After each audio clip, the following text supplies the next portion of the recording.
The news spreading across the music world right now feels like one of those moments where everything goes quiet for a second, like the crowd at a concert taking a collective breath before the next song. Except this time, the next song never comes. The sudden passing of Todd Snider at 59 has hit fans, musicians, and the entire Americana community with the kind of shock that feels both surreal and heartbreakingly real. And yes, the story is dramatic enough that if someone pitched it as a movie script, producers would probably reject it for being too chaotic to be believable. But here we are, watching this play out in real life, dealing with the week of events that spiraled from a violent assault to pneumonia complications and eventually to a confirmed death that nobody expected so soon. Todd Snider, the beloved alt-country misfit, poet, storyteller, jokester, and certified wandering spirit, had spent decades carving out a legacy that defied all boxes. This man was basically allergic to genre boundaries.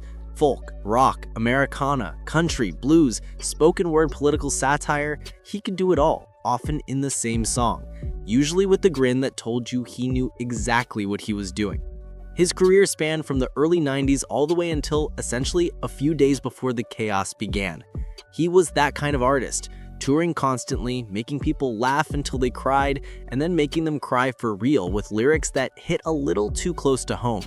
But before we talk legacy, we need to talk about the unbelievable string of events that led up to his passing.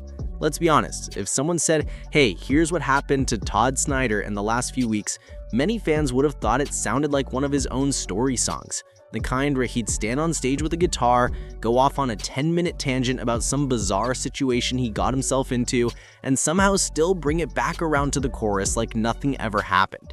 Except this time, it wasn't funny and it didn't have a happy ending. It started with the assault. According to Fox News and multiple other outlets, Snider was the victim of a violent attack outside a hotel in or near Salt Lake City.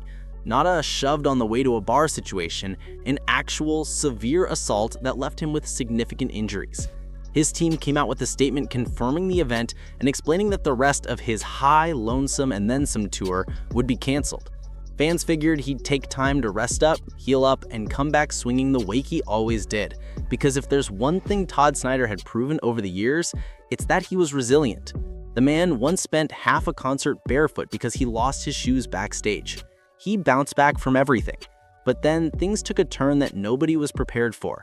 Hospitalization, complications, and because the universe apparently wasn't done with the chaos, an arrest. Yes, the story gets even stranger. Following the assault, Snider was hospitalized for his injuries. At the hospital, doctors reportedly diagnosed him with walking pneumonia. You know, the thing that always sounds like a minor inconvenience, but is actually a sneaky, stubborn lung infection that can knock a fully grown adult flat on the ground? That one. But here's where it got messy. After being discharged, or refusing to leave according to some reports, Snider returned to the hospital and allegedly became aggressive with staff. The police were called. He was arrested for disorderly conduct, trespassing, and threatening behavior. Basically, the kind of charges that sound like the plot of a drunken outlaw country song, except this time the outlaw wasn't performing it, he was living it. Not a great week for the man or his fans. Rolling Stone then reported that his health status had become complicated, which is the medical equivalent of something is really wrong, but we're still trying to figure it out. And then on November 14th, 2025, the Associated Press confirmed the news that no one wanted to hear. Todd Snider had died, 59 years old. The statement from his label felt like it was written through tears. They called him our folk hero, our poet of the world, which honestly feels like one of the most accurate descriptions of him that exists. Because Todd wasn't just a singer-songwriter, he was a storyteller of the highest order. You didn't just listen to his music, you sat with it, you absorbed it. You replayed his off-the-wall monologues in your head later, wondering how a person could be simultaneously hilarious, profound, absurd, and grounded. He had that raw authenticity that you cannot teach and cannot fake.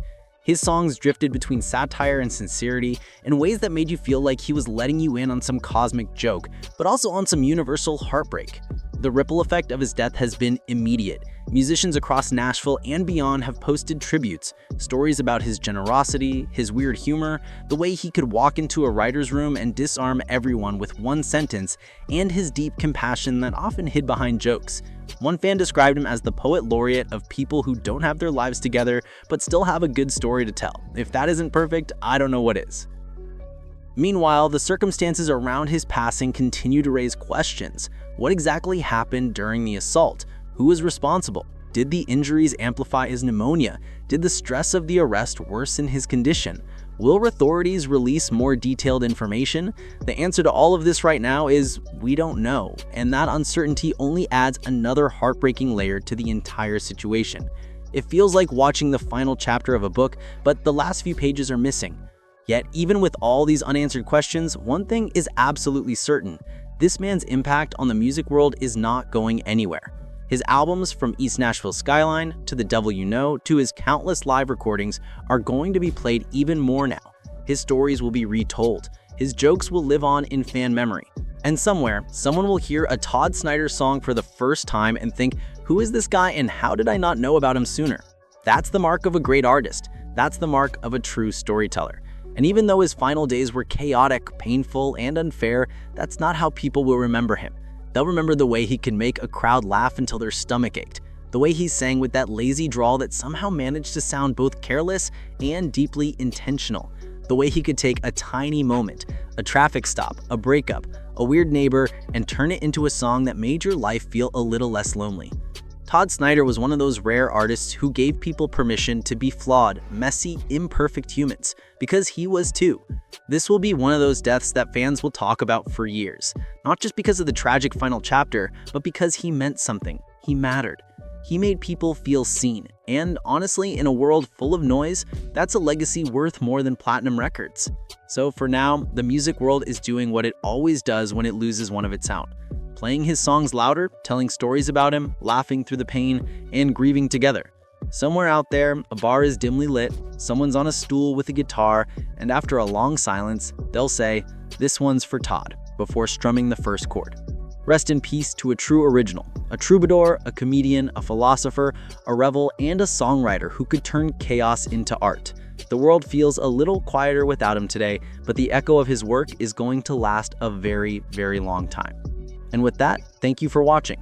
If you want to stay updated as the story develops and follow every major Hollywood and entertainment update, make sure you subscribe to Inside Hollywood for more.